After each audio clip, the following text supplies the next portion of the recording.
하나님 말씀 마태복음 20장 15절에서 16절입니다. 마태복음 20장 15절에서 16절입니다.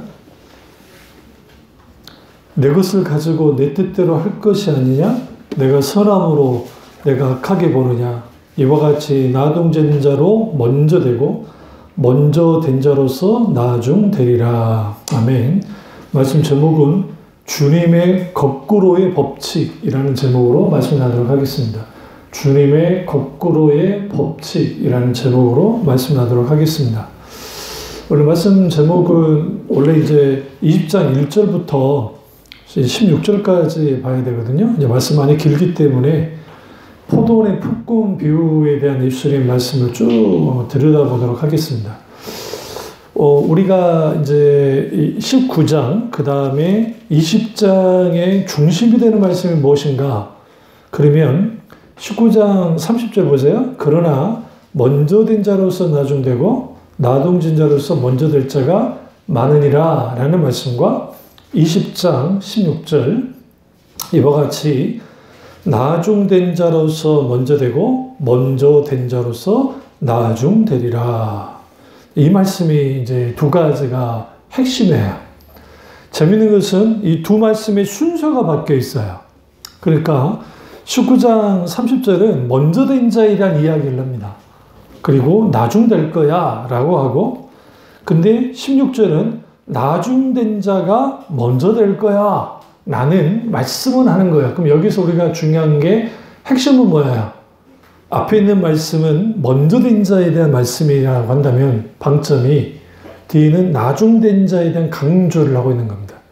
그래서 우리가 예수님의 비유, 지금 이 비유에 대한 말씀들이 쭉 나와요. 그리고 또 그 앞에 있는 저기 젊은 재물 많은 청년에 대한 그 말씀이 나오면서 우리가 신앙생활 하면서 그 세상 법칙, 그러니까 세상의 기준, 세상이 추구하는 것들, 그게 교회 안에 딱 들어오면 이제 순서를 세우는 거예요. 그래서 예를 들어 교회 중재회 세울 때 얼마나 헌금을 많이 했느냐, 얼마나 뭐 교회 예배를 잘 나왔느냐, 얼마나 봉사했느냐, 그걸 통해서 이제 줄을 세우는 거죠. 특별히 장로를 세울 때 그 물질에 대한 그 능력이 없으면 한국교회가 장로를 안 세워요. 그 이유가 장로는 일하는 자리라고 생각하거든요. 그러니까 장로는 일하는 자리니까 적어도 형편이 좀 괜찮은 사람이어야 교회에 만약 어떤 일을 할 때에 헌금을 내놓을 수 있는 그런 사람이 장로를 해야 된다라고 해서 한국교회 전통이 희한하게도 그렇게 된 거예요. 근데 이제 하나님 나라의 법칙은 그렇지 않습니다. 그러니까 거꾸로의 법칙을 따라가요. 그 이유가 산상수훈이 하나님 나라의 백성의 정체성에 대한 말씀인데 마태복음 5장 1절부터 8장 1절까지 산상수훈 예수님이 하셨던, 그래서 제일 앞에는 팔복이 자리를 차지하고 있고 그 다음에 뒤에는 황금줄이라고 하는, 그러니까 우리가 대접받으려 하지 말고 먼저 대접해라 하고 하는 그러한 그 주님의 황금률, 그리고 선지자와 그 선지자의 강령이라 할 수 있는 그러한 말씀들이 이제 쭉 나오는 거죠. 이걸 통해서 우리가 삶을 살아갈 때에도, 신앙을 살아갈 때에도, 누군가를 평가할 때에도 우리가 생각하듯이 그러니까 순서, 소위 말하는 그들의 실력, 그들의 어떤 뭐 능력, 인기도, 뭐 그에 따라서 막 이 사람 이런 사람이야 라고 하는 그런 것으로서 사람에 대한 평가를 하는 게 세상이고, 실제로 또 그게 자연스러운데 오늘 포도원의 품꾼의 비유는 이 모든 것을 뒤엎어요. 재미있는 것은 이게 천국 비유라는 거예요. 20절 1절에 보시면 천국은 마치 품금을 얻어 포도원에 들여보내려고 이른 아침에 나간 집주인 같다. 그래서 하루 품값이 1데나리온이라는 거죠. 한 데나리온. 그래서 그걸 통해서 이제 일꾼들을 불러요. 근데 이 포도원이 이제 예수님의 비유 속에서 이 포도원은 너무너무 잘 되는, 일손이 모자라는 포도원이에요. 그러다 보니 이제 사람들을 와서 이제 일해라 하니까 아침 일찍부터 제3시에 이제 먼저 뭡니까? 일하러 오는 거예요.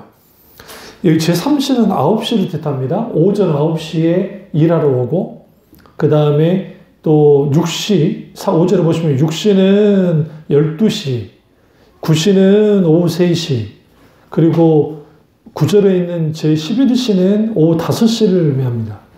그러니까 여기에서 우리가 깊이 좀 볼 게 뭐냐면, 우리의 생각에 아침 일찍부터 와서 일하는 사람이 품값을 좀 더 받고, 그 다음에 5시, 해봤자 이제 조금 일하면 1시간 정도 일하면 해가 질 텐데, 그 사람도 동일하게 값을 받는 거야. 이것에 대한 예수님의 비유 속에 아주 엄청난 반전이 숨어져 있어요.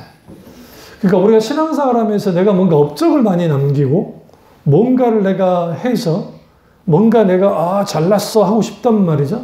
그래서 내가 하나님께 이런 봉사를 했어요. 근데 어떤 사람 딱 보니까 저 사람은 한 게 별로 없어. 그러니까 저 사람의 평가는 뭐 그저 그럴 거야 라고 하는데, 하나님의 평가는 똑같더라는 거예요. 아침 9시 온 사람이나 오후 5시 온 사람이나 똑같은 품삯을 줬다. 이것에 대해서 문제제기라는 사람은 누구예요? 먼저 온 사람들이 열을 받는 거예요. 우리는 지금 먼저 와서 이렇게 열심히 일했는데 당신이 이렇게 하면 되겠느냐? 그러니까 우리한테 돈을 좀 더 달라. 그러는 거죠. 우리 아이들도 여기 있다 보면 그래요.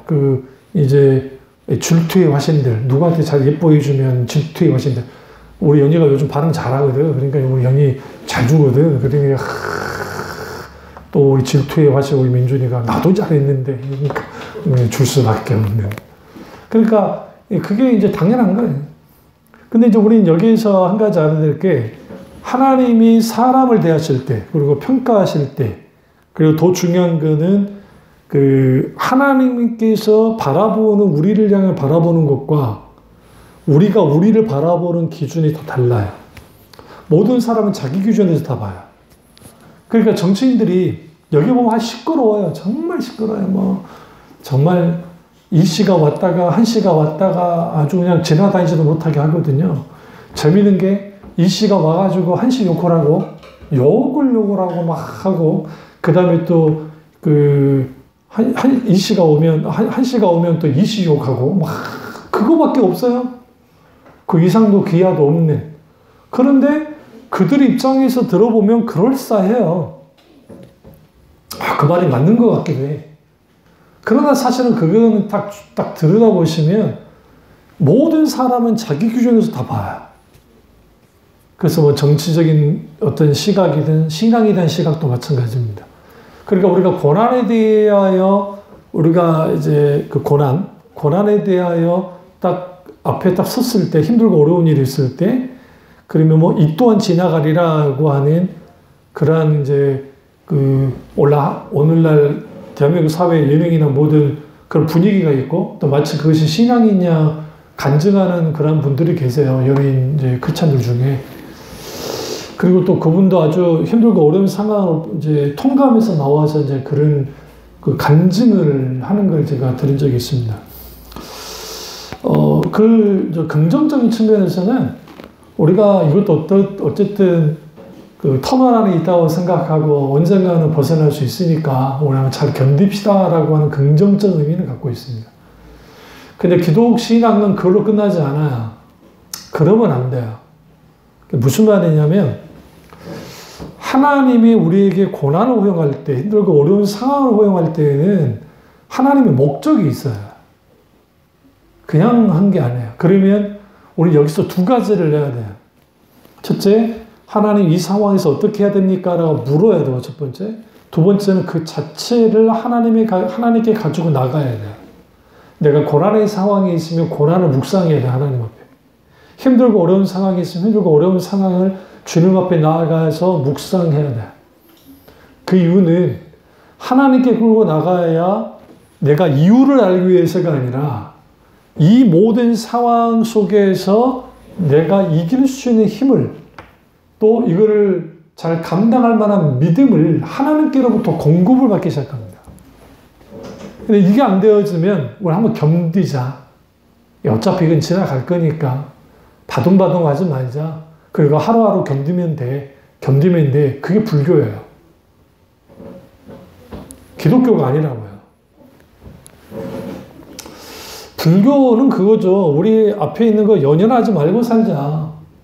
그게 우리가 부요하든, 그게 뭐 힘들고 어려운 것이든, 그냥 하루하루 그렇게 비우며 살아가다 보면 우리가 더 이상 연연하지 않게 살게 될 때 부처의 마음으로 사는 것이고, 부처의 마음으로 살게 되면 대자 대비하시는 부처님처럼 우리도 마음이 넓어져서 조급해하지 않고 여유를 가지면서 살아갈 수 있다. 그게 그 불교의 인간 철학 아닙니까? 그처럼 기독교도 똑같이 이 고난을 이렇게 이겨내고 나아가다 보면 좋은 때가 있을 것이고, 좋은 때가 있을 때 하나님께 감사드리면 얼마나 감사하겠습니까? 그러니까 우리 불평분만 하지 말고 하나님 감사합니다. 고난 속에서도 하나님 이래서 감사합니다. 이겨내겠습니다. 라고 하는 것들. 그 자체는 문제가 없어요. 그런데 박영수 목사님이 말씀한 것처럼 그런다고 해서 풀리냐고요. 그냥 이 고난 잘 해결했어. 용케. 또 다른 고난이 오는 것은, 계속 오는 것은, 그러면 그러다 보면 계속 이 또한 지나가리라, 이 또한 지나가리라, 이 또한 지나가리라 할 거냐고요. 계속. 그러면서 내가 영적으로 자라나고 영적으로 뭔가 성장하면 괜찮겠는데 그게 거의 일어나지 않아요. 왜? 단 한 번도 그걸 가지고 묵상한 적이 없으니까. 그래서 하박국 선지자도 마찬가지죠. 자신의 처한 환경, 상황, 민족의 아픔, 하나님께 가지고 나가는 거예요. 그러니까 우리가 어떤 상황이 벌어질 때 가장 먼저 하는 게 하나님께 가지고 먼저 나가는 거예요. 왜냐하면 하나님의 생각과 내 생각이 전혀 다르거든. 하나님의 기준과 내 기준이 다르고 하나님의 시선과 내 시선이 달라요. 포도의 품꾼도 똑같아요. 우리 기준은 내 일을 열심히 했고 많이 했으니까 나한테 더 많은 돈을 줘야 돼. 그런데 주인이 처음 약속한 것은 한 데나리온이야. 1데나리온. 그럼 당연히 그 정도 일을 해야 되는 거야. 중간중간 사람을 뽑는 것은 주인의 마음이에요. 일손이 부족하니까 아니면 누군가 그들을 돕기 위한 이유인지도 모르지만 여기서 이 비유 속에서 그 예수님께서 그 주인이 이 이유에 대해서 말하진 않아요. 어찌됐든 5시가 됐는데도 사람 와서 일을 시켰다는 게 굉장히 중요해요. 하나님은 그겁니다. 기회 줄 수 있을 만큼 사람에게 기회를 줘요. 그리고 품을 수 있을 만큼 품는 분이에요. 이게 세상 법칙과 다른 하나님의 거꾸로의 법칙이에요. 세상은 품을만 할 때 품죠. 그리고 받아들일 만할 때 받아들이죠. 그러나 하나님은 계속적으로 그들이 어떻게 하기를 주님이 품을 때까지, 품을 수 있을 때까지 계속 품어주는 거야. 기회도 주는 거야. 세상은 수능 딱 시험을 봤어요. 그런데 수능 시험 딱 떨어지면 그걸로 끝나잖아요. 우리가 한 가지 착각하는 게 우리나라는 고려시대부터 그 과거 제도가 있었으니까 아주 우리는 민주적이고 정말 사람들을 선발할 때 정말 그 민주화되어 있다. 전혀 관계없어요. 이게 사실 당나라 때 과거 제도가 이제 시작이 됐고 꽃을 피운 게 송나라 때 꽃을 피워요. 그런데 사실 그렇게 했던 이유는 뭐냐면 모든 사람에게 과거 시험을 볼 수 있는 기회는 줘요. 그런데 한번 과거 시험 보는데 3년, 4년, 때로는 7년이 걸려요. 텀이. 그러면 농사 지으면서 언제 공부하냐고요. 먹고 살기 힘들어 죽겠는데. 중국은 워낙 땅덩어리가 커가지고 북경에서 만약에 저기 과거 시험을 본다. 그러면 저기 끝에 뭐 사천성이나 막 그런 데서 올라오면 몇 달 걸려요. 아니 우리나라 경상도에 있는 문경사제 넘어서 한양까지 시험 보러 오는데 얼마 걸려요? 20일 넘게 걸려요. 우리나라도. 왜 우리 사극보면서 왜 문경세제를 선비들이 넘겠어요? 그쪽 길이 지름길이에요. 백두대간이 서울로 오는. 다른 길로 올 수 있는데 이게 삐삐 잡아 돌아요. 그러니까 산적님들이 왜 거기에 있겠어요? 이것들이 오니까 여기서 잡으려고. 그러면 선비들이 뭐하고 오겠어요? 먹을 거, 입을 거 필요하니까 돈도 가져오고, 종자도 가져오고 하니까 그거 뺏기 얼마나 좋아. 기회를 그렇게 주는데 사실은 그것은 말도 안 되는 거예요. 어떤 면에서는. 오늘날의 기회가 또 달라요. 오늘날도 마찬가지예요. 뭐 의사 되는 거. 내 친구도 어렸을 때 의사 아버지 밑에 있었지만 다 의사예요. 받쳐주니까 공부도 잘하긴 했지만 받쳐주니까. 근데 하나님은 우리에게 기회를 주실 때 그런 식으로 하지 않아요. 잘난 거, 못난 거, 뭐 어떤 거 그것에 보이는 게 아니라 여기 오늘 본문 말씀처럼 내 것을 가지고 내 뜻대로, 그러니까 하나님의 뜻대로 5시까지 사람에게 뭐 한다? 일거리를 준다. 왜? 예수님 당시 그 노동자들이 어떻게 살았는지를 보면 이게 이해가 돼요, 이 비유가. 예수님 당시 이 하루에, 그러니까 오늘 일을 못하면 이제 내일 당장 굶어야 되는 그런 상황이 벌어져요. 왜냐하면 대부분 절대 빈곤 상태에 있었기 때문에 우리 생각처럼 막 먹을 걸 쌓아두고 할 수 있는 게 안 돼요. 부자들 아닌 이상. 그러면 5시에 일하러 온 사람에게 기회를 줬다는 것은 뭐냐면 오늘 이 주인이 이 일거리를 주지 않고 한 데나리를 주지 않으면 전 가족이 굶어 죽을 판인 거예요. 그러니까 당연히 뭐 하겠어요? 주인은 일을 시키기 위한 목적이 아니라 그들을 살리기 위한 목적으로서 기회를 주고 있는 거야. 9시에 온 사람들은 나를 일을 시키기 위해서 난 또 열심히 했어. 그런데 중요한 게 있어요. 우리나라처럼 새벽부터 일해가지고 저녁 해가 질 때까지 일하는 나라가 별로 없어요. 우리는 기후가 받쳐주니까 그렇게 일을 하는 거예요. 우리나라는 여름에 일을 합니까? 우리 조상들이? 더워서 못해요. 겨울에 추운데 일합니까? 못해요. 그러니까 봄에서 가을까지 날씨 좋을 때 일을 하는 거죠. 근데 이스라엘은 낮에는 절대 일을 못해요. 여기서 한 가지, 이해되지 않는 한 가지. 당연히 적어도 정오 12시부터 3시 사이까지는 일을 못해요. 거의 4시간 일을 못해요. 그런데 3시에도 사람을 불러도요. 3시에 온 사람들 일도 안 해요. 더워가지고. 지금은 돌아가셨지만 저 의사 교수님이 그 이스라엘 살 때 여름에 그것도 못지않게 덥대요. 덥긴 한데 근데 거짓말처럼 그렇게 막 사막성 기후 막 하다가 하는데 갑자기 지중해 쪽에서 한 4시쯤 되면 아직 해는 있고 4시쯤 있으면 갑자기 바람 방향이 딱 바뀌면서 싹 불어오는데 차가운 바람이 싹 불어온다는 거예요.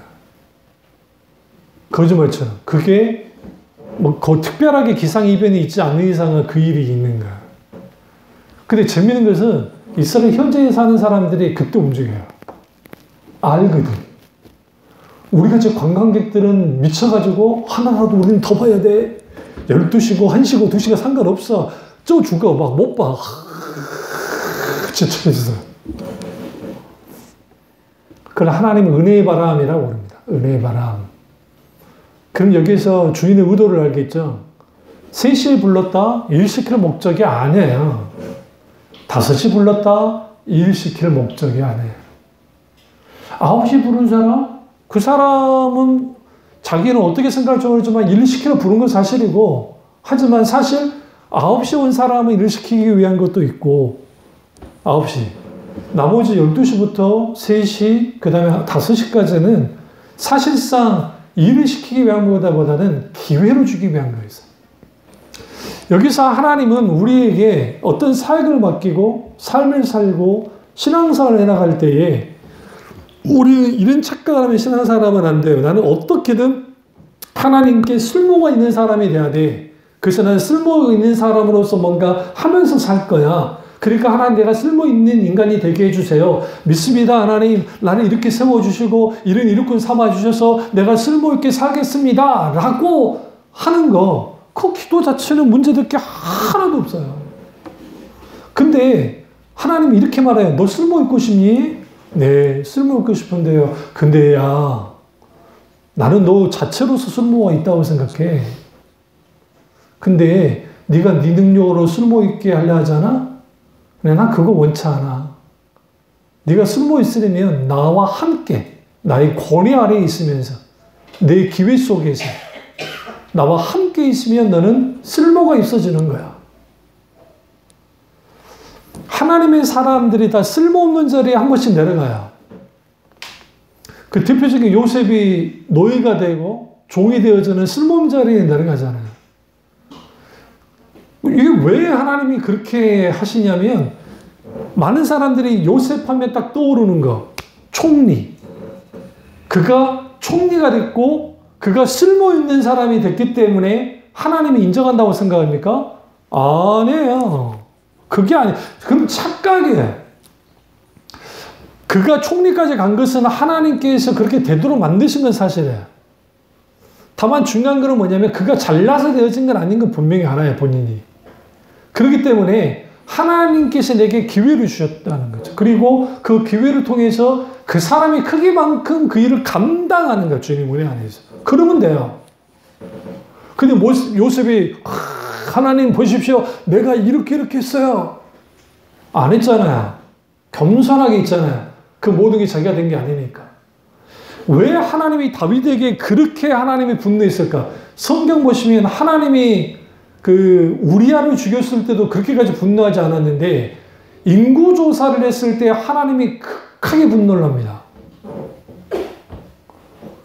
여러분 성경을 읽다 보면 이해가 안 되는 부분이 그거예요. 왜 인구조사 좀 하나 했다고, 군대수자 했다고 왜 하나님이 그렇게까지 분노를 하시는가? 자신이, 다윗이 하나님 보세요. 나 이렇게 쓸모있어요. 나 이 쓸모인 자리에 있었어요. 멋지지 않습니까? 하나님 이만하면 됐잖아요. 그런 마음이 자기 속에 있다. 이게 교만함이에요. 그래서 오늘 이 비유 속에서 문제 제기하는 사람들이 먼저 온 자들이에요. 근데 재미난 게 제일 먼저 9시 온 사람이 먼저 따졌겠죠? 그 다음에 이제 12시에 온 사람이 또 따졌겠죠? 3시에 온 사람이 따졌겠죠? 5시에 온 사람은 꿀먹은 벙어리, 가만. 할 말이 없어. 왜? 일한 게 없거든. 일한 게 거의 없거든. 근데 주인이 보세요. 주인은 어떻게 합니까? 주인은 돈을 주는 거야. 그래서 그때 논리는 이거예요. 12절 보세요. 20장 12절. 나중 온 사람들은 1시간밖에 일하지 아니하였거늘 그들을 종일 수고하며 더위를 견디는 우리와 같게 하였나이다. 여기서 종일 수고하고 더위를 견디는 중이에요. 그들이 그렇게 일을 했다는 거죠. 근데 진짜 그러냐는 거야. 이 주인의 성향을 보세요. 이렇게까지 주인이 사람들을 부리는 것은 막 일을 마구마구 시키는 주인이 아니라는 것을 전제합니다. 이것은. 근데 그들 자신이 자기를 평가할 때 이렇게 평가하는 거죠. 우리는 종일 수고하고 더위를 견뎠다는 거예요. 우리가 거꾸로의 법칙이 왜, 주님의 거꾸로의 법칙이 왜 중요하냐면, 우리는 우리의 성과에 모든 중심을 둬요. 그러니까 아이들의 성적표를 받아올 때, 너 이것밖에 못하니? 너 뭐 데리고 하니? 하면서 우리는 숫자 가지고 하는 거야, 숫자 가지고. 세상 그 프로그램 예능, 그 다음에 뭐 여러 가지 그 세상의 그 시사부터 시작해서 하는 모든 것들, 그건 다 숫자야. 숫자 싸움이라고요. 내 통장 잔고에 있는 숫자, 내가 내가 성적의 숫자, 내가 어느 정도 숫자 안에 들어가야 합격을 하잖아요. 합격의 숫자, 경쟁의 숫자, 숫자. 그래서 우리 누군가를 이겨내야 되고, 누군가부터 앞서야 돼요. 경쟁부터 살아남아야 되고. 그런 것에 대한, 그것은 결국은 살기 위한 방편이니까 그렇다 치더라도, 예수 믿는 사람들도 똑같이 하나님이 그렇게 나를 평가할 거라 착각하고 있는 거야. 나를 그렇게 대하실 거라고 착각하고 있는 거야. 근데 하나님은 그렇게 하지 않아요. 절대로 그렇게 다가오지 않아요. 달란트 비유도 잘 나타나요. 달란트 비유에서도 한 달란트 받은 자, 두 달란트 받은 자, 다섯 달란트 받은 자가 딱 오잖아요. 달란트 나눠준 다음에. 그 다음에 이제 결산할 때 딱 결산을 하죠. 그랬을 때 다섯 달란트 받은 자가 다섯 달란트 남겼습니다. 두 달란트 받은 자 두 달란트 남겼습니다. 라고 할 때 주인의 반응이에요. 착하고 충성되 종하여 주냐. 여기서 착하다라는 말이 순종했기 때문에 착하다는 거야. 내가 내 말에 순종했기 때문에. 네가 내 권위 아래 있었기 때문에. 아이들이 자라면, 특별히 남자 꼭지들, 이것들이 엄마 알기를 먹같이 알면서 합니다. 어른도 마찬가지예요. 잘할수록 더해요. 클수록. 그러면 눈 똑바로 뜨고 말 대꾸하고 물 똑바로 뜨고 자기 주장들을 막 해요. 그래서 어떻게든 이겨먹으려나 막 들거든요. 그럼 왜 그러느냐? 아빠한테 잘못했다고 맞을 수가 있거든. 아빠들은 딸은 몰라도 아들들이 그러면 성깔 있는 아빠들은 가만 안 있거든. 그 부분에 대해서.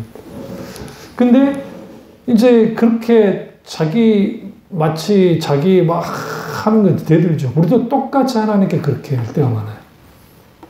내가 이 정도 봉사했고, 이 정도 기도했고, 이 정도까지 했으면 하나님 양심 있으면 해주셔야지. 근데 하나님은 그런 태도를 좋아하지 않아요.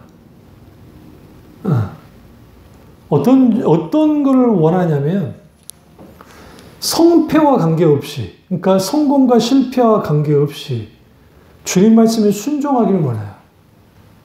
그게 다섯 달란트 받은 자와 두 달란트 받은 자의 순종이었어요. 그들은 결과를 예측하면서 뛰어든 게 아니에요. 다섯 달란트 남겨야지, 두 달란트 남겨야지라고 간 게 아니라 주인의 명령이니까 기꺼이 따른 거예요. 주인의 명령이. 그 결과는 다섯 달란트, 결과는 두 달란트 남긴 거예요. 다만 주인의 평가는 이거예요. 착하고 충성된 종아, 적은 일에 충성했음에. 다섯 달란트 남긴 사람도 적은 일에 충성했음에. 두 달란트 남긴 사람도 적은 일에 충성했음에. 이게 굉장히 중요한 거야. 우리는 아무리 잘나도 하나님 앞에는 적은 일을 하는 자들이지 큰 일 하는 자들이 아니에요. 무슨 블레그라 목사님이 수천만 명을 주께 돌이켰고 조은교 목사님이 수백만을 주께 돌렸으니까 대단한 능력이 종, 위대한 종, 그런 종인 줄은 모르지만 모세와 같은 그 어마어마한 종도 하나님 앞에서는 한 사람이었어요. 그의 죽음이 그걸 상징한 바가 커요. 무슨 말이냐면 300만 명을 이끌었던 지도자가 그리심 산에서 혼자 있다 죽잖아요. 아무도 모르는 상태에서. 그 자리에 여호수아도 없었고요. 누구도 없었어요. 하나님이 그를 은밀히 성경에 숨겼다는 거예요. 숨겼고 그가 거기서 죽습니다. 그러니까 위대한 지도자인 건 맞아요. 또 오늘날의 이스라엘 백성들 모세함에 떠오르는 거 위대한 지도자, 위대한 사람. 그런데 하나님 앞에서는 그분 앞에 순종한 적은 일에 충성한 자예요. 하나님의 평가는. 그렇다고 해서 그 업적까지 깡그리 하나님이 무시한다는 게 아니에요. 그 모든 것을 하나님과 함께 했기 때문에 가장 사랑한 자, 그리고 그의 죽음을 숨겨주죠. 그러나 유다서를 보시면 모세가 죽고 난 다음에 얼마 있지 않아 사탄이 그의 시신을 가져가려 합니다. 굉장히 중요해요. 왜 성경에 그게 기록됐을까? 숨이 붙었을 때의 모세, 능력이 종으로서의 모세 아닙니까? 대단한. 그러나 그의 숨이 영혼이 주님께로 가고 육신이 남아있을 때 그때 하나님이 어떻게 하십니까? 미가엘을 보내서 모세의 시신을 뭐합니까? 지키게 만들어요. 성경 보시면. 그러면서 미가엘이 어떻게 나오느냐? 하나님께서 너를 뭐하기를? 사탄에게 책망하기를 원하신다. 그러니까 사탄이 쫄아서 가버려요. 하나님이 판단하기를 원한다고 하니까. 여기에서 우리는 알아야 될 게 하나님의 권위 아래 있는 것, 하나님의 백성으로서의 사는 것, 하나님 나라의 정체성을 가지고 사는 사람들에 대한 갖고 있어야 될 세계관, 가치관, 그러한 것들은 거꾸로의 관점으로 들여다봐야 돼요. 어떤 식으로? 하나님이 보시듯이, 예수님이 보듯이. 그게 산상수훈이 잘 나타나요. 그리고 오늘 이 문화 비유 속에도 마찬가지, 아니, 포도원 비유도 마찬가지. 그러면 여기에서 강조점은 뭐냐면, 나중된 자들이 주께로 돌아온 자가 많고, 먼저 된 자처럼 된다라는 거예요. 결국은 하나님의 복음이 선포될 때, 누구도 막을 수 없어요. 9시에 복음이 선포되어지고, 12시에 복음이 선포되어지고, 3시에 복음이 5시에 복음이 선포되어져요. 그리고 그들이 하나님 나라를 유업으로 받아요. 그럼 가장 먼저 내가 부름을 받고 예수를 믿었다고 해서 나한테 더 상을 더 주십시오. 예수님, 할 수 없다는 거예요. 왜 그러냐면 오늘 주인이 이렇게 말하잖아요. 내 것을 가지고 내 뜻대로 할 것이 아니냐. 내가 선함으로 내가 악하게 보느냐. 15절이 굉장히 중요합니다. 주님이 선하신 분이신데 네가 뭔데 악하다 그러느냐. 그러면 이들이 따지는 이유가 뭐예요? 돈을 왜 더 적게 주냐는 거죠. 아니, 민주적으로 우리가 자본주의로 1시간밖에 일하지 않았으면 그냥 한 3개를 줄 것이지 왜 한 대단원을 주십니까? 주인의 반응은 내 마음인데. 그러면 주인이 갖고 있는 선한 뜻은 뭐예요? 아까 말씀드렸잖아요. 시간이 지나면서 부른 자들은 그들에게 일을 시키기 위한 목적보다는 그들을 구제하고 도우는 목적이 더 강하다. 이 비유 속에. 그러니까 이 비유를 듣고 있는 그 예수님 당시 사람들은 그걸 알아요. 이 비유가 어떤 의미인지. 대한민국에 살고 있는, 뭐는 딱 떠오르면 조선에 살고 있는 사람들의 입장에서는 그건 당연한 거예요. 야, 너 얼마 일도 안 했는데, 그러잖아. 우리나라에 두레라는 공동체가 있잖아요. 품앗이라는 거 있잖아요. 내가 품앗이 할 때 아침 일찍 품앗이를 해가지고 전 늦게까지 일을 해줬어요. 근데 개똥이네가 품앗이 하는데 아침 일찍 안 나오고 종호에 나와가지고 6시까지 일을 해줘. 그러면 우리 나라 공동체는 뭐라고 합니까? 저거 좀 봐. 저것이 졌다 이란다고. 그를 알기에 내가 나머지 일도 해줄게. 순이 엄마, 그럼 풀려. 해준다는데 일이 있어서 그랬어. 나 해줄게. 그 말을 먼저 해야 돼. 안 하면은 저것이 내가 일을 이렇게 해줬는데 그래서 우리는 이 정도 해줬으면 이 정도 같이 해주는 거야. 그게 품앗이 혹은 둘에 같이 돕는 거. 근데 예수님이 이 비유에 대한 말씀을 하실 때에 결국은 세상 사람들의 기준, 세상 사람들이 생각하는 어떤 계산 이걸 다 엎어버리는 거예요. 엎어버리니까 이 말씀을 듣고 있는 사람들이 무슨 생각을 하고 있냐면, 아, 나는 나중된 자야.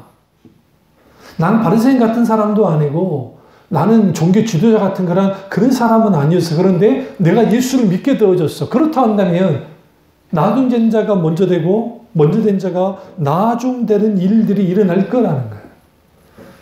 왜 그럴까? 주인의 권위 아래, 주인의 기회 속에서 주인이 우리를 부를 때 그 부름에 우리가 반응하여 나아가면 이 기회를 얻어요. 그렇게 되어지면 우리는 뭐합니까? 그 안에서 진정한 하나님이 주시는 어떤 결과물들, 열매를 우리가 가지게 되는 거예요. 그게 한 데나리온이에요. 모든 사람을 한 데나리온을 주는 거예요. 그러면 여기에서 이 사람들의 행동을 그러면 예수님 당시 이 사람들은 어떤 행동인가?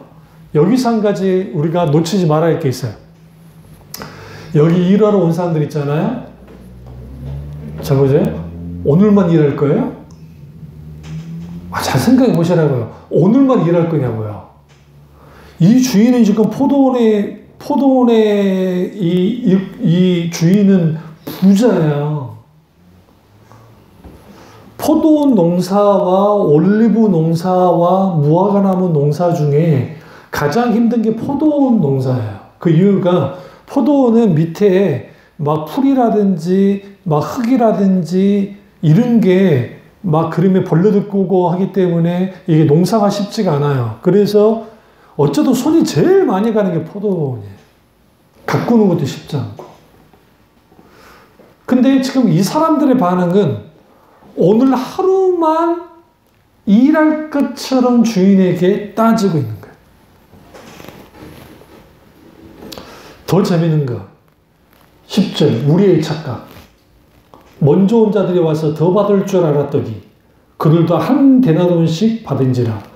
받은 후 집주인을 원망하여 이르되. 집주인은 뭐 했다? 원망했다. 우리가 하나님 앞에 기도할 때 원망할 때 있죠. 왜 하나님 나를 이렇게 만드셨어요? 왜 내가 이렇게 돼야 됩니까? 거기는 뭐가 깔려 있냐면 내가 한 게 있는데 이렇게 하시면 안 되지. 응? 더 재밌는 거? 한 대는 받지 않고는 이 말 안 했다고요. 왜? 더 받을 줄 알았으니까. 더 줄 줄 알았으니까. 근데 여기서 한 가지 말할게. 우리가 하나님은 우리에게 뭔가를 주실 때 하나님의 기준에 한해서 줘요. 기준 밖에서 안 줘요. 이번에 미국 복권 잭팟이 터졌는데 1조 5천억 누군가 당첨됐어요.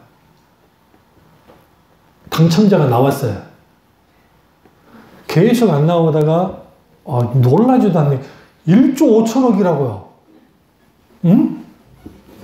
그게 예를 들어 40% 세금 뗀다 하잖아. 우리나라 기준이면 예를 들어 뗀다 할지라도 수천억을 갖고 수천억을. 응? 그러면 우리가 하나님과의 관계 속에서 나는 이 정도 받아야 돼. 이 정도 해주셔야 돼요. 이 정도까지는 하는 게 당연하지 않습니까? 라고 나올 수 있어요. 근데 하나님 이렇게 말해요. 난 내 기준이 그거야. 내가 원하는 게 뭔지 아니? 너희가 와서 힘써 일하는 거야. 그러면 5시 온 사람들이 탱자청자 놀았을까요? 탱자는 놀 거라고요. 여러분 같으면 놀겠어요?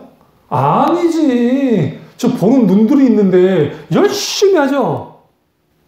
1시간 동안 더 일할 거야. 막 밀어오죠. 그러면 9시부터 온 사람들은 지칠 대로 지쳐 있잖아요. 그러면 아침 9시에 와서 일할 때하고 이제 5시 넘어서 6시쯤에 일할 때 강도가 똑같습니까? 절대로 그렇지 않다는 거예요. 근데 그들 스스로가 자기를 평가할 때는 뭐냐면 우리는 그때 수고도 했고 그 더위를 이기면서 이렇게까지 열심히 일했다고 그러잖아요. 자기 평가가. 근데 그게 주인의 평가가 아니라는 게 굉장히 중요해요. 주인이 볼 때 열심히 일했다고 하진 않잖아요. 애플이 인도에 공장을 세웠는데 중국에도 공장이 있잖아요. 그래서 중국에 있는 엔지니어들을 그쪽으로 보내가지고 일을 시키는데 하루에 중국이 10개를 만들면 인도에서는 3개도 안 나오는 거야. 이해가 안 되더래. 그래서 하도 안 돼서 그러면 인센티브를 줄게. 니네가 일 시간을 좀 야간까지 하면 더 만들면 돈 더 줄게. 이렇게 싫대. 인도 사람들이 싫대. 왜 싫으냐? 힘들어서 싫대. 그거 왜 힘드냐? 너무 힘들대. 근데 그 엔지니어들 하는 말이 더 재밌어요. 탱자 논대요. 그 사람도 눈에 보기에 느리 조립하고 느리 할 말 다 하고 느릿느릿. 근데 이제 그 현지 그 이제 협력 그 인도 법인 거기에서 절대로 화나면 안 된다고. 인도 사람들한테. 주로 아줌마 여자들이 하잖아. 겁을 먹어가지고 일을 더 못한대. 중국에서 닥달하듯이 하면 안 된대. 절대로 좋게 좋게만 이제 꽉 참고 좋게 좋게만 해주는데도 느릿느릿 그러면서 요구사항은 더 많아요. 더워요. 이거 더 해주세요. 그거를 견디고 이 문을 닫아야 되냐 말아야 되냐. 그리고 이제 애플이 나왔는데 불량률이 중국에서 만드는 거에 뭐 4배인가 3배인가 4배인가 5배인가 나오는 거예요. 이건 닫아야 되겠구나. 근데 마음을 고쳐먹고 그래도 해보자 하고 맞춰주기 시작하니까 인도 사람들이 익숙해지기 시작하잖아. 일이 익숙해지기 시작하고 이제 잔업 좀 더 하면은 돈도 인센티브 주고 또 이거 야간 수당도 줄 수 있어 라고 그 몇몇이 뛰어들어서 하니까 돈을 버는 걸 보고 해야 되겠나면서 하니까 지금이 괜찮아졌다는 거예요. 그게 자본주의가 이제 하는 거죠.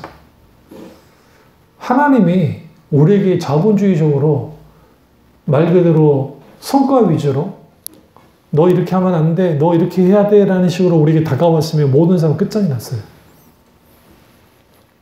그래서 하나님의 기회 비용은 하나님의 주권적인 뜻에서 나오는 거예요. 우리가 잘나서 주어진 게 아니고. 우리가 기회 비용, 그러니까 기회를 주는 비용이 그분의 지불하심 속에서 일어나는 거지 우리의 잘남 속에 일어나는 게 아니라고요. 근데 이 9시 온 사람도 기회를 받은 것이고 12시 온 사람도 기회를 받은 것이고 그 다음에 3시 온 사람도 기회를 받았고 5시 오면서 기회를 받은 거예요. 이건 똑같아요. 일하는 시간만 달랐을 뿐이에요. 그러나 주인은 뭘 원했어요? 일하는 거였어요. 그들은 그들에 맞게 일을 했을 거라고. 근데 이 주인이 얼마나 착한 주인이냐면 13절 보시면 주인이 그 중에 한 사람이 대답하여 이르되 친구여 내가 내게 잘못한 게 없노라.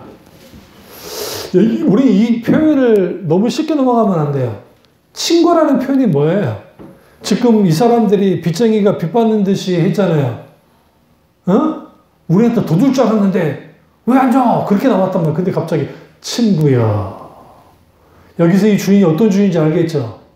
착한 주인입니다. 안승호 목사 같은 주인이 아니요. 그래? 너 내 일거리 없어. 그랬을 거예요. 근데 친구야.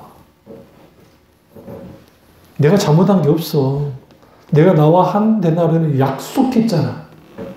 한 데나리를 주기로 했는데 왜 그거 가지고 문제 삼냐는 거죠. 그냥 내 것이나 가지고 가라. 나중엔 이 사람들이 너와 같이 주는 것이 뭐다? 내 뜻이다. 여기서 여러분 우리가 인생을 살 때 또 아이들을 대할 때도 마찬가지로 하나님의 뜻이 굉장히 중요해요. 하나님이 어떤 뜻을 가지고 우리의 삶을 평가하실까? 살게 하실까? 오늘날 우리는 무조건 1등을 해야 되고 뭐 해야 되고 뭐 해야 돼. 1등만이 대접받는 세상은 분명해요. 근데 그게 하나님 앞에도 대접받느냐 그렇지 않아요. 왜? 1등이 되어졌던 다윗이 거의 끝장이 날 만큼 하나님이 가만두지 않았다고요. 나 1등이야 라고 했을 때. 인구조사했을 때. 그때 다윗이 선택한 게 뭐예요? 하나님께 맡겠다 했어요. 이민족을 들어서 니네를 쳐줄까? 아니요 하나님. 차라리 전염병에 의해서 우리가 이렇게 될게요. 그럼 누가 하나님이 치시는 거예요. 그냥 하나님께 맡겠습니다 라고 나온 거예요. 그래서 성경에 하나님 안 치진 않아요. 쳐요. 치는데 성경을 딱 보시면 하나님이 치는데 치시다가 멈춰요. 그치시니라. 여기서 우리가 다윗을 통해서 배울 수 있는 게 뭐냐면 하나님은 하나님의 교회를 향해서 하나님의 백성들을 향해서 어떤 사람들을 향해서도 세상 기준과 세상 법칙과 세상이 말하는 대로 우리에게 다가오지 않아요. 하나님은 하나님의 뜻 가운데 계획 속에서 우리에게 다가오시죠. 그렇다면 우리는 한 가지 알아야 될 것은 뭐냐면 하나님 그분이 내게 원하는 게 뭐냐? 어떤 업적이냐? 내가 뭔가 높은 자리에 가는 것이냐? 그러니까 이런 분들이 있죠. 고위적인 사람. 하나님께서 이 지위에 나를 서게 해주시면 내가 이 돈을 갖게 해주시면 내가 하나님에 의해서 이렇게 쓰겠습니다. 가장 싫어하세요. 하나님 이렇게 말, 너 있는 자리에서 나를 위해서 살아. 그 삶 속에는 네가 그릇이 되어지면 요셉처럼 다윗처럼 어떤 누구처럼 이렇게 세워줄게. 높여줄게. 다만 그것은 네가 잘나서 된 것이 아니라 나로 인하여 된 거야. 다니엘이 그랬고 사도 바울이 그랬고 하나님의 사람들이 그렇기 때문에 그분들을 교만하지 않은 거예요. 바울이 교만하지 않았다는 게 그거예요. 왜 그러냐면 결국은 하나님 앞에 섰을 때 내가 아무것도 아닌 것을 알았고 결국은 하나님 앞에 평가는 하나님의 기준에서 되어질 텐데 그러면 우리는 아무것도 하지 말고 열심히 일하지 말란 말이냐? 그건 별개의 문제예요. 우리는 하나님 앞에 최선을 다해야 돼. 그리고 하나님이 주신 능력 안에서 최고의 삶도 살아야 돼. 근데 그래서 중요한 것은 남보다 높아지기 위함이 아니라 내가 1등이 되기 위함이 아니라 하나님의 영광을 위해서 그렇게 하는 거예요. 그러면 하나님이 때가 되었을 때 때로는 그 사람을 높이기도 하고 때로는 하나님께서 그렇게 높아지지 않았지만 그 삶 속에서 하나님 앞에 살아가게 하는 세상 사람들 눈에는 별거 아니게 보일지 모르지만 하나님 앞에는 아주 귀중해요. 아주 평범하고도 평범한 하나님의 사람들이 성경에 보시면 나옵니다. 큰 일을 감당했던 사람들도 나옵니다. 근데 놀라운 것은 하나님께서 그들에게 다가가실 때 차별을 두면서 다가가셨느냐? 절대로 여러분이 성경에 계실 때에 히브리서 11장 후반을 딱 가보세요. 읽어보세요. 갑자기 이름 없는 사람들이 나오기 시작해요. 그 전까지는 유명한 사람들, 아벨, 아브라함, 뭐 그런 사람들이 나왔다가 뒤에 다윗도 막 그리고 이제 이름만 나와요. 그런데 더 뒤에 무명의 사람들, 여자들 특별히 여자들이 구차하게 사는 것을 거부하고 기꺼이 주를 위해서 목숨을 내던지는 그게 다 구약의 사람들을 향한 이야기예요. 근데 왜 그들이 그렇게 했는가? 하나님은 내 인생에 최고의 기회를 줍니다. 최고의 성과를 주는 게 아니라 최고의 기회를 줍니다. 나의 그릇 안에서. 그리고 그것은 내게 있어서 아주 귀하고 소중한 거예요. 내가 큰 일을 하지 않더라도 예를 들어 내가 자그마한 구멍가게를 한다 할지라도 그 삶 속에서 하나님이 주시는 그런 것을 가지고 살아가고 하나님께 영광을 드리면 하나님은 그걸 아주 가치 있게 여기세요.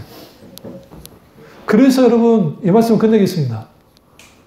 직업혁명이라고 하는 거 그 누가 만드느냐? 종교개혁자들이 만든 거예요. 그 전까지는 성과 소 그러니까 직업도 거룩한 게 있고 그렇지 못한 게 있다라고 생각했어요. 그런데 칼빈스님이나 종교교육자들이 직업을 보케이션이라고 하잖아요. 그러니까 소명이라는 번역이 있지만 또 하나의 뜻은 직업이라는 뜻도 있어요. 보케이션이라는 게. 근데 왜 직업이 보케이션이느냐? 하나님의 어떤 직업들, 죄를 짓는 직업이 아닌 이상 하나님이 우리에게 주신 은사라고 생각한 거야. 그 모든 것들이. 그것을 기꺼이 하나님의 영광을 위해서 사는 것이 직업이에요. 단순히 먹고 살기 위해서가 아니라 그러면 그것이 하나님께 영광이 되어져요. 오늘 이 5시에 불러 포도군으로 일꾼처럼 우리가 하나님께 불려나갈 수 있다는 거예요. 여기서 더 중요한 건 시간이 중요한 건 아니었어요. 그런데 시간이 중요한 건 아니었는데 먼저 온 자들이 주인에게 따졌기 때문에 너네 집으로 가라 그랬잖아요. 내일 다시 와 그러지 않았잖아요. 성경을 좀 잘 읽으시라고요. 다시 오란 말 안 하잖아요. 그냥 너는 가라. 응? 그러면 다음날 이걸 좀 연장시키자고. 예수님 비유는 끝났지만 연장시키면 다음날 일하러 와야 돼. 그러면 전날에 더 달라고 했던 사람들이 낮바닥을 밀고 들어올 수 있을까요? 쉽지 않아요. 가지고 가라 했으니까. 예수님 거기까지 가지 않았으니까. 이게 굿 이미지네이션 좋은 상상하면서 말하는 거예요. 그런데 그 5시에 혹은 3시에 왔던 사람은 어떻게 할까요? 오늘도 5시가 이제 그러진 않을 거예요. 왜? 마지막 타임에 해준 거니까. 적어도 기회 주시면, 언제든지 불러주시면 내가 가겠습니다 라는 태도를 가지고 주인을 대할 거란 말이에요. 당연히 모든 것은 내게 아닙니까? 아닙니까? 라는 사람과 기회 주시면 기회 닿는 대로 최선을 다해 일을 하겠습니다 라고 할 때 하나님의 평가, 주인의 평가는 주인이 원하는 사람 후자예요. 그러니까 먼저 된 자가 나중에 되고 나중 된 자가 먼저 될 자가 있다는 거예요. 결국은. 그러니까 난주된 자가 먼저 되는 일이 벌어지는 게 이 상황에서 벌어지는 거죠. 우리 여기서 분명할 게 있습니다. 그게 뭐냐면 하나님, 우리 자녀들을 향해서도 나 자신을 향해서도 마찬가지예요. 우리는 너무 쉽게 자기 자신을 향해서 제3자가 누군가가 우리를 향해서 말에 폭탄을 던지고 말로 공격하니까 나 같은 것이 나는 왜 그럴까? 나는 아무것도 아닌가 봐. 그게 휘둘릴 이유가 전혀 없어요. 여러분의 가치는 그리스도만한 가치를 갖고 있고 하나님의 평가만이 나의 온전한 평가이기 때문에 결국은 우리는 그런 거죠. 하나님, 나 아무것도 아니지만 하나님이 계시기에 나는 아무것도 깁니다 라고 나가야 돼요. 이게 내게 있어서 정체성이고 나의 자부심이에요.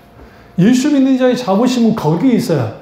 그러니까 교회가 크고 교회가 막 사람들이 넘쳐나고 그리고 거기에 막 하는 것만이 자부심이 아니라 내가 그리스도인이고 하나님의 자녀라는 그 자부심 하나가 하나님과의 바른 관계를 가져가죠. 그분의 거꾸로의 법칙 속에 살아가는 거죠.